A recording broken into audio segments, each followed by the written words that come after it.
Shergarh block अंतर्गत प्रसिद्ध अलारीगढ़ grammar Rathyatra चलित वर्ष एक निआरा और आध्यात्मिक परिवेश देखा मिलता।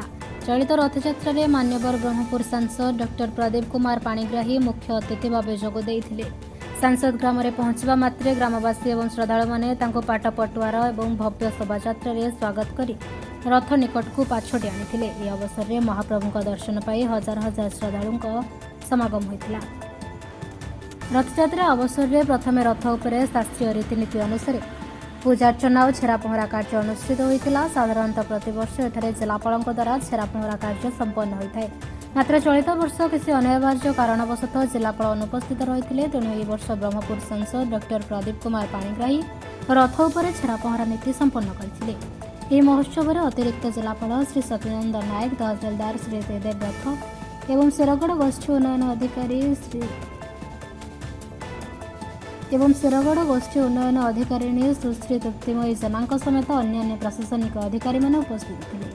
चलित रथयात्रा सबुठार बड़ आकर्षण थिला गुरु और शिष्यंकर महामिलन।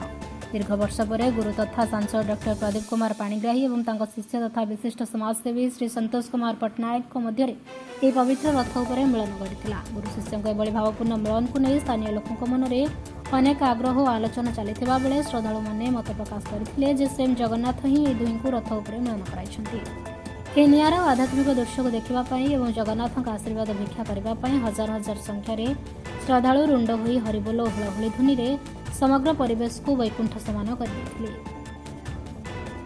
आनंदकंदाय प्रणतार्तिहराय च नीलाचल निवासाय जगन्नाथाय ते।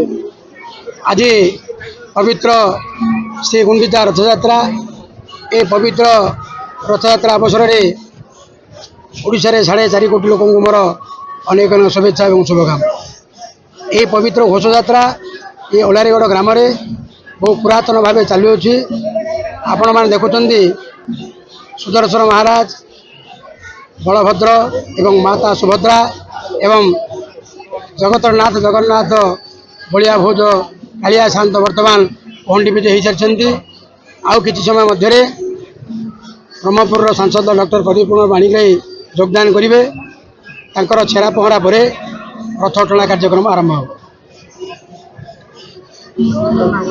आज प्रभु जगन्नाथ बलभद्र सुभद्रा माता सुदर्शन प्रातः मंगल आरती सहित महाप्रभुर नूतन वस्त्र वचन एवं ता सहित साजसज्जा हो वर्तमान पहंडी विजय कार्यक्रम सरी।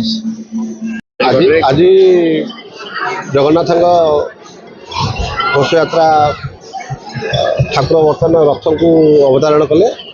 ए परिप्रेक्षी आम सब जिला प्रशासन अनुक्रमे जिला प्रशासन निर्देश क्रमे जिला प्रशासन सहयोग जिलापाल छेरा पहरार सब व्यवस्था होता है। एवं आज जेहेतु जिलापाल अनुपस्थिति अच्छा जिले में से बाहर को पड़े लुधियाना से जिला प्रशासन तरफ एडीएम बीडीओ तहसीलदार समस्त उपस्थित अच्छा। यापर आम ब्रह्मपुर एमपी महोदय को आम निमंत्रण करूँ छेरा पहरा लगी। से आम निमंत्रण रक्षा कर आम ग्रहण में आसी पहुँचती।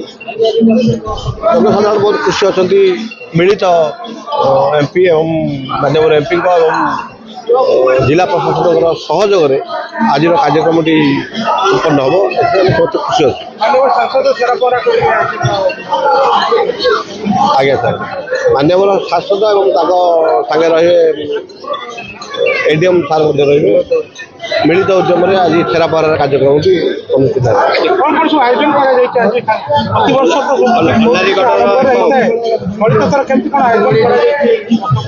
प्रतिवर्ष जो प्रकार चली थाए कार्यक्रम नृत्य पाड़ा छऊ नृत्य ये सब नहीं गाँव समस्त उत्साही युवक आखपाख गाँ को पाखापाखि 10-12 हजार लोग जमा हुए समागम हुए।